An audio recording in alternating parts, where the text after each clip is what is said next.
Good morning, church. Good morning. Is that? And good morning to all of you who are watching us live stream from home or wherever. You would want to know that Pastor Molly and her family are in Eugene this weekend. Peter is running the Eugene Marathon.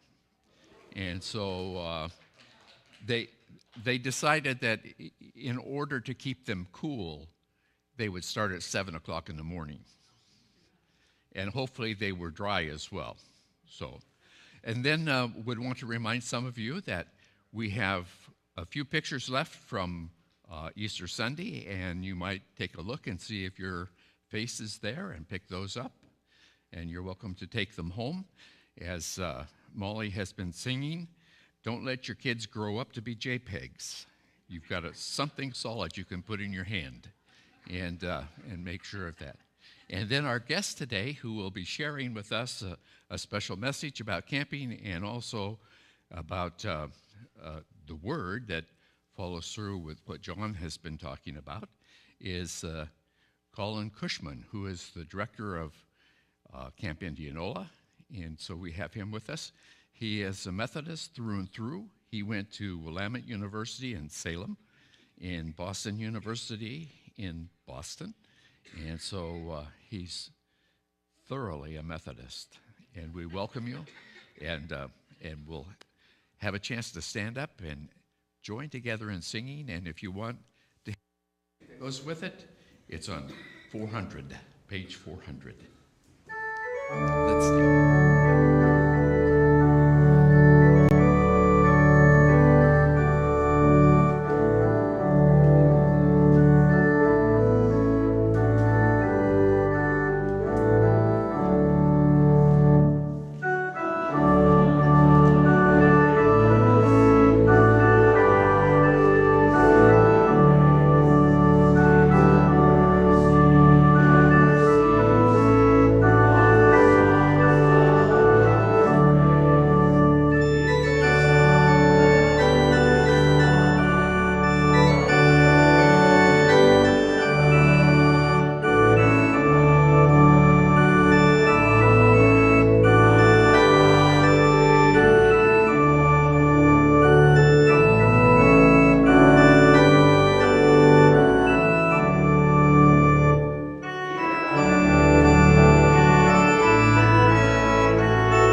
and be seated.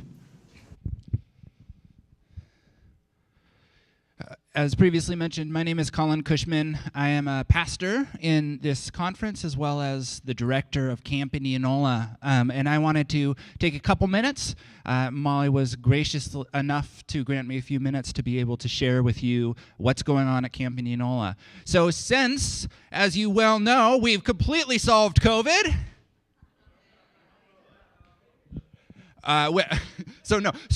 But regardless of us being wherever into our nation we are with COVID, we are resuming camp in its more or less full fashion this summer. And so we are going to be doing all sorts of sleepaway camps for youth and kids. So starting grades 3 through graduation through high school, we're doing sleepaway camps. We have outdoor adventure camps that have a lot more of integrating camping and other outdoor activities. We have our normal sleepaway camps. We also have some camps that some of you may be aware of or not, but some of you may have families. I don't know, possibly. But if you have a family, such as grandkids and you, it would be a lovely time to take a week and go away with the grandkids to our family camps, which are whatever ages. And as Reverend Al had me remarked in the first service, you are not sleeping on the ground. You do have a bed. So you're good to go if you want to go with your grandkids and such. So I'm going to be out back at the end of the service today. I would love to meet you regardless of whether or not you have a young kid in your life, but especially if you do have a young kid in your life, I would love to talk with you and see if there's any way we can get them to camp today. So, not today, this summer, excuse me. So I believe we are doing our next hymn.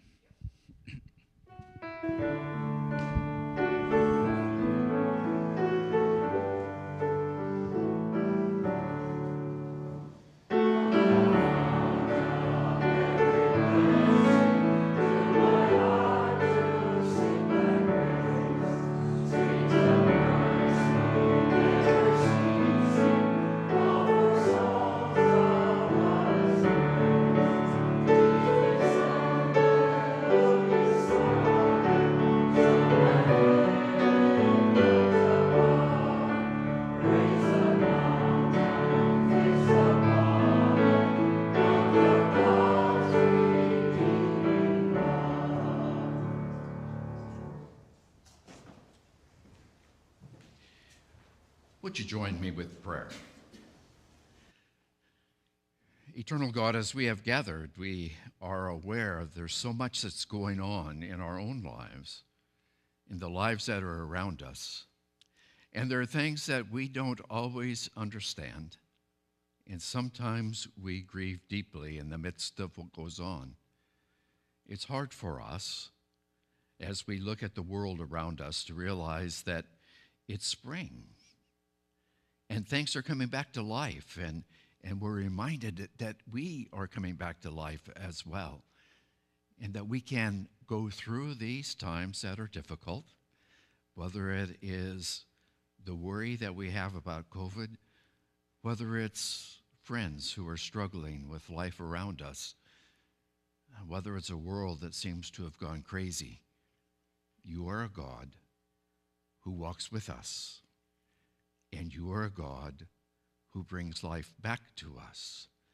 And so we can come with confidence, knowing that the source of love, the word of love, the spirit of love can dwell within us. And as it dwells within us, we are reminded that you have a footprint in this whole world, in the creation that's around us as the birds sing, as the flowers bloom, as the wheat matures, as we mature. And so we are able to come with confidence because of the Christ to pray, Our Father, who art in heaven, hallowed be thy name. Thy kingdom come, thy will be done, on earth as it is in heaven. Give us this day our daily bread, and forgive us our trespasses, as we forgive those who trespass against us. and lead us not into temptation, but deliver us from evil. For thine is the kingdom, and the power, and the glory forever. Amen.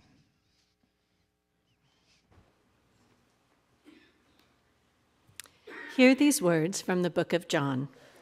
After these things, Jesus showed himself again to the disciples by the Sea of Tiberias, and he showed himself in this way. Gathered there together were Simon Peter, Thomas called the twin, Nathanael of Cana in Galilee, the sons of Zebedee, and 2 others of his disciples. Simon Peter said to them, "I am going fishing." They said to him, "We will go with you." They went out and got into the boat, but that night they caught nothing. Just after daybreak, Jesus stood on the beach, but the disciples did not know that it was Jesus. Jesus said to them, "Children, you have no fish, have you?" They answered him, "No." He said to them, "Cast the net to the right side of the boat, and you will find some." So they cast it, and now they were able to haul it in because there were so many fish. That disciple, whom Jesus loved, said to Peter, "It is the Lord." When Simon Peter heard that it was the Lord, he put on some clothes, for he was naked, and jumped into the sea. But the other disciples came in the boat, dragging the net full of fish, for they were not far from the land, only about 100 yards off. When they had gone ashore, they saw a charcoal fire there, with fish on it and bread. Jesus said to them, "Bring some of the fish that you have just caught." So Simon Peter went aboard and hauled the net ashore, full of large fish, 153 of them. And though there were so many, the net was not torn. Jesus said to them, "Come and have breakfast." Now none of the disciples dared to ask him, "Who are you?" because they knew it was the Lord. Jesus came and took the bread and gave it to them, and did the same with the fish. This was now the 3rd time that Jesus appeared to the disciples after he was raised from the dead. This is the word of life. Thanks be to God.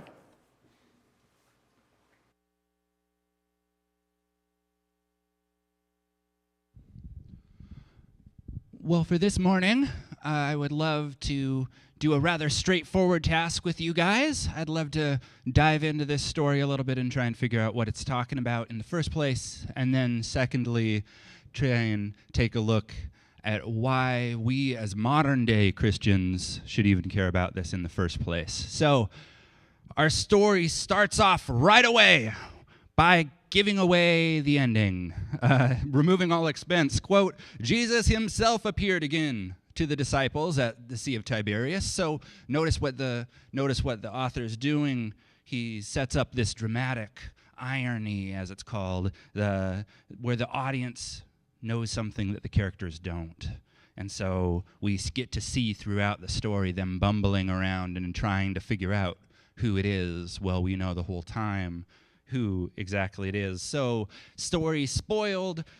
We start to hear that Peter and his buddies get to go out for a fishing trip. Remember, they're fishermen, so this makes a lot of sense. So, after Jesus dies, happened, right? Back Good Friday, and then was resurrected, they figured, we have to go back to our normal lives and start, fishing, making money. We have to actually raise some money to support our families again, rather than just following around after Jesus, not having to work, doing the itinerant moving around thing. They started to realize, I guess we need to make some cash. So as you do, Peter and his buddies decide to go out for a naked fishing trip. As you do. I don't know how many of y'all go fishing, but I'm just thinking the thing that's top on my list when I go out with my buddies is naked fishing. I don't know if y'all are familiar with that. But then this man appears on shore, and they apparently don't recognize who it is because, and apparently they're really bad at recognizing voices because this guy that they've just been living with for the last number of years, they can't even tell his voice or recognize him at a distance. But nonetheless, this unknown guy asks how it's going, and they've so far been striking out on their fishing expedition, despite, mind you, being professionals, and despite having been out for a really long time. this random stranger just asks them the question that every fisherman loves to hear. Caught anything yet? To which they presumably grumblingly reply, no, we haven't. And the stranger asks, or tells them rather, try the other side. I don't know if y'all are familiar with this idea of backseat driving. So let me tell you, when a random stranger shows up and tells a professional how to do their job better, does it usually go over all that well? I'm just saying. So for whatever reason, they decide to follow this rando's advice and try the other side. And guess what? They hit the jackpot, of course. They catch so many fish they can't even haul in the net. Score! And apparently, this huge catch of fish is what finally clues them in that this random guy they've been interacting with is, in fact, their old pal, Jesus, who they've just been living with for years. So they start to freak out in a good way. Kind of good way. First of all, Peter puts on some clothes because, well, you can chill naked with your bros. You can't in front of Jesus. Everybody knows that, right? And then adequately dressed. Of course, what they do is they just calmly pilot the boat back in and just gracefully get out, right? No, not in the slightest. Peter gets his clothes back on and then dives into the water to swim back. Can we pause for a minute and just think about how absurd this thing is, this scene is that we're seeing, right? Just walk through with me. You notice Jesus on the shore, and you're shocked and amazed, right? But it's not even like, oh, I see him, and then impulsively lunge forward into the water. Right. Walk through this with me. It's like, Jesus! All right, which robe's mine? Okay. I'm coming! Splash, right? There's a lot of intentionality behind it. It takes a while, right? And so, and notice this weird thing, right? You are putting on your clothes specifically before you jump in to the water to go swim back to shore. And then, his friends. Can you imagine what his friends will be like? Because, right, Peter goes diving in the boat. He's the professional fisherman. And everybody else is stuck there like, really? Wait, first of all, you just jumped in and to go swim to shore with all your clothes on. Okay, weird. But now you just left us out to dry. We're hanging on to all these fish that we can't even deal with because it's too many for our net, and now we have to lug them all ashore. Wow, thanks a lot, Peter. Right, and to top it off, right, this isn't even like, oh, it's the first time seeing after the resurrection. Right? It's not even like, oh, there's some crazy impulse to go, it's a brand new thing. John helpfully counts for us. This is the third time that Peter's seen Jesus after he's been resurrected. So it's not even like some impulsive, well, it is impulsive, but not even like it's the first time anything's happened. So regardless, Peter has a weird reaction in this story, and so presumably awkwardly swims to shore fully clothed and then finds Jesus while the other disciples grumblingly haul all the fish back in the boat. And the story moves on, of course, so they have this lovely breakfast of bread and grilled fish, which, why does our author John care about this? All right, so think through with me. Do ghosts eat food? Anybody? Bueller? Nobody? No. Ghosts don't eat food. So, think about this, right? So, why might it matter that Jesus is eating food with his disciples? Jesus is not just some random spirit thingy that's come back, or an apparition or a ghost or whatnot, right? It's like, hey, guys, I'm actually eating stuff. I'm actually physical. I'm actually here. I'm real. It's not just some hallucination or something, right? It's John trying to say, no, Jesus was actually back. It was an actual real thing, not just some ghost type thing. But notice, too, this. in the sharing of the food, with the resurrected Jesus, the disciples partake in a kind of communion, right? Because it even sounds like the setup for the Last Supper, like we do for our communion, right? The passage says, Jesus came, took bread, and gave it to them. Does that sound familiar to anybody? Right? And then he did the same with the fish, the passage says. Right? So on both ends of Jesus' horrific execution, we have Jesus dining, eating, sharing the table with disciples, bonding over food, living together with them in community. And thus ends our passage for this morning. So our question for this morning is, why should we as modern Christians care about this story? And the answer is, I don't know. What do you think? So, interaction time. Find a neighbor next to you. This is not rhetorical. Find a neighbor next to you. Turn to them. Say hello. Wow. Okay, try again. Ready? Turn to a neighbor. Okay, so we're going to go ahead and take 2 minutes. So think through this together of why should we care about this story? Why do you think we should care about this story? If you're online, go ahead and drop some thoughts into the chat, and I'll meet you on the other side in 2 minutes. You can do it. It's not that awkward to sit for 2 minutes talking with somebody. All right. Go.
All right, go ahead and wrap up that last thought. All right, what did we come up with? Why does this story matter in the slightest? Or does it? Trust. Faith. We're apparently into the one-word answers today. I like it. Why does this? Yes, I have the right answer, and I'm judging everybody. So, what did everybody else think? What does this matter? Why does this story matter? Physical. It's physical. Caring. Believing. How about one or two other thoughts that people talked about? Real. Assurance. I like that a lot. Well, so there's all sorts of pieces that might be of interest here, but in the spirit of this, I'm going to give you just a one-word answer. So,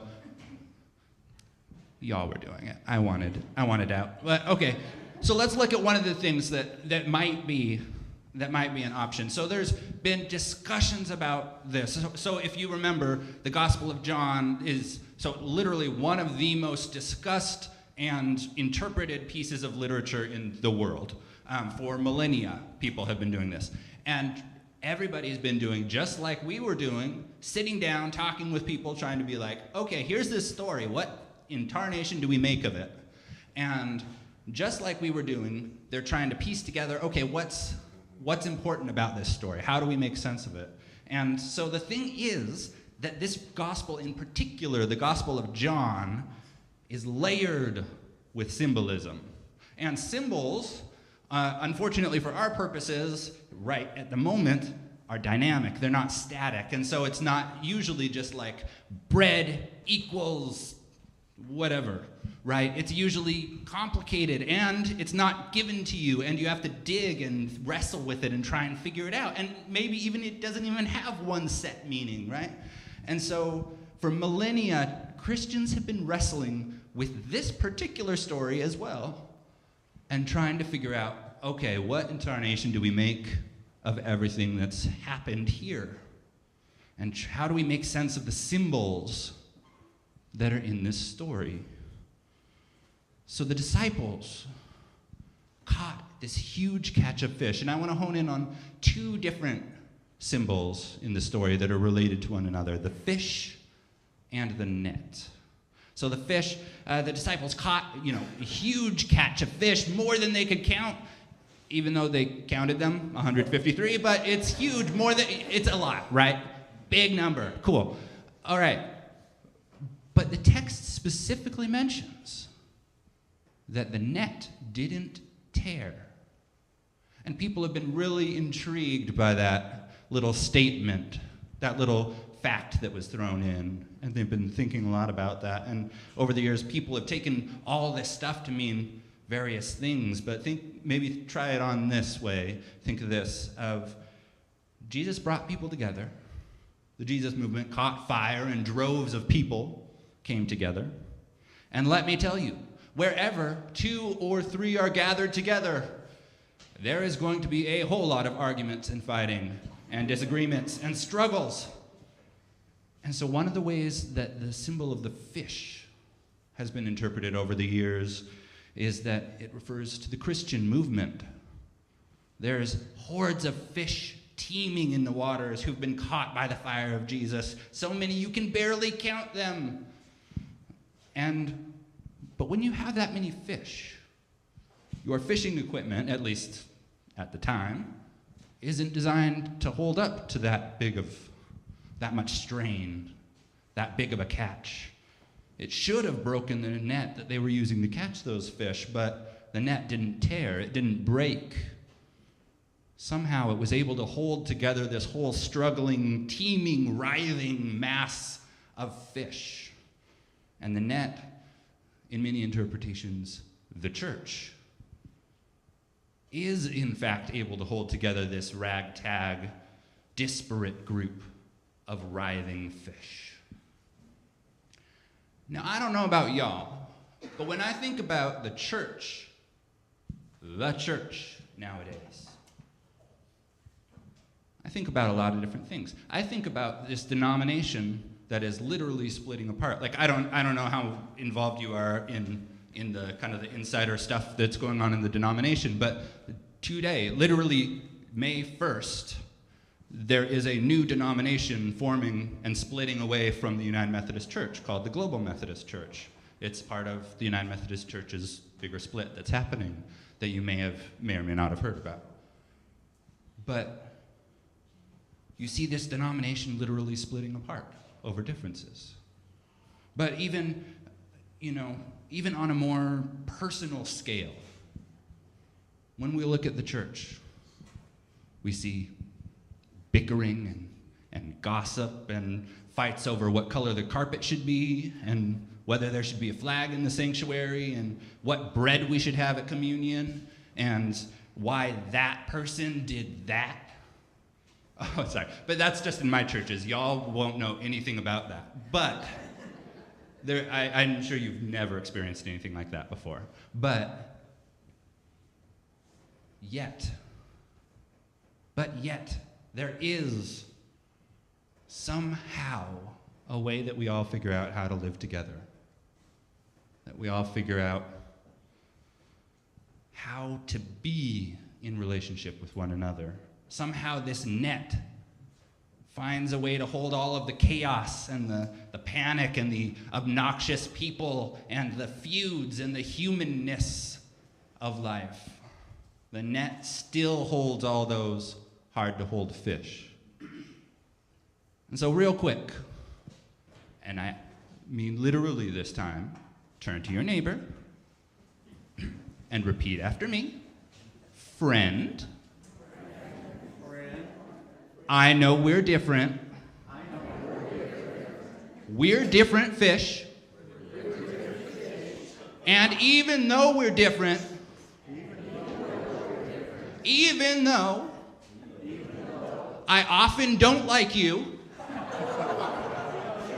no, I mean like really dislike you.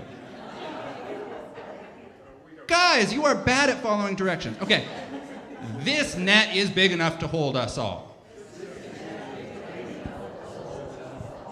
All right, so how many marriages did I just ruin? Anybody?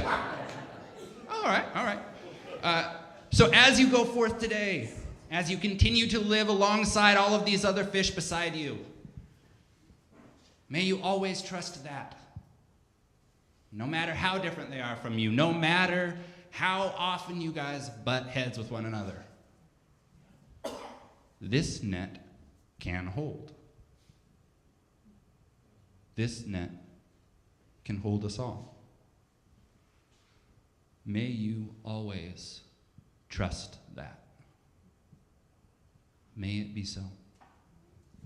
Amen.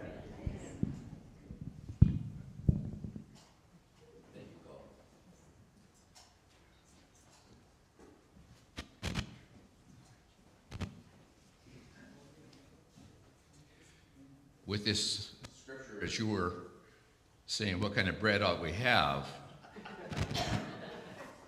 One of the temptations would be to have those goldfish crackers.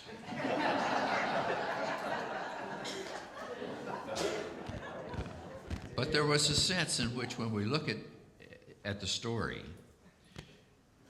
that we talk a lot about the Last Supper. Seldom do we talk about the first breakfast. And you might think about this in terms of the first breakfast as well. And when Jesus was with his disciples and he was sharing together, he was sharing the common food that they had. And it didn't have to be a festival. It could have been breakfast. It could have been lunch. And when he said, do this as oft as you gather and you break the bread together, do it in remembrance of me. And so he took the bread and he passed it around and they feasted. The bread contained the elements of the sun and the minerals of the earth. It contained all of life. And there was a sense in which when you have the bread, you have all of life. And then after the meal, and I like to think of it as the cup which they set for Elijah, waiting for him to come, he took the cup and he blessed it. It was the fruit of the vine. Now, we remember the story of water into wine that happened in a flash, but constantly water is turned into wine. Part of the miracle was the speeding of it. But you sense that, again, it's those things that come from the earth, come from the sky, come from the depth, and it comes from life itself.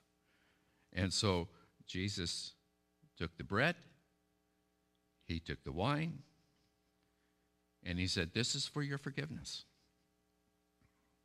And as we partake of the source of love, the word of love, the spirit of love, we literally become what we eat.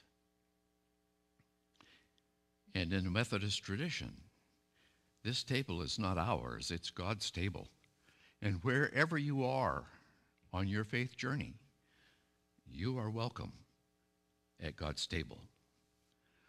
Would those who are helping with communion please come forward?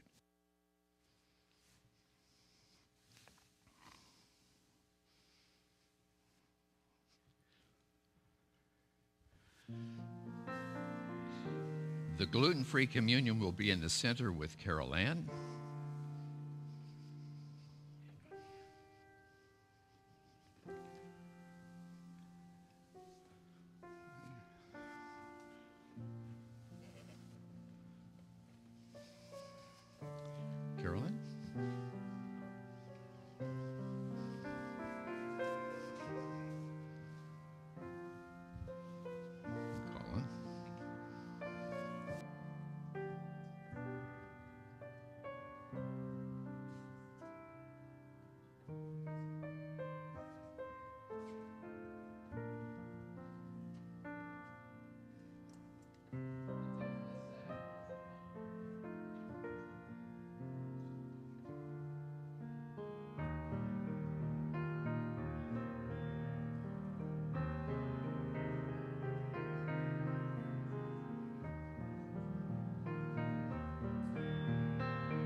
as we head out into our world, may you find yourselves fish, teeming with other fish.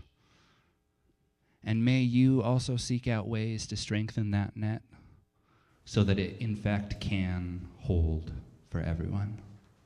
Thanks be to God.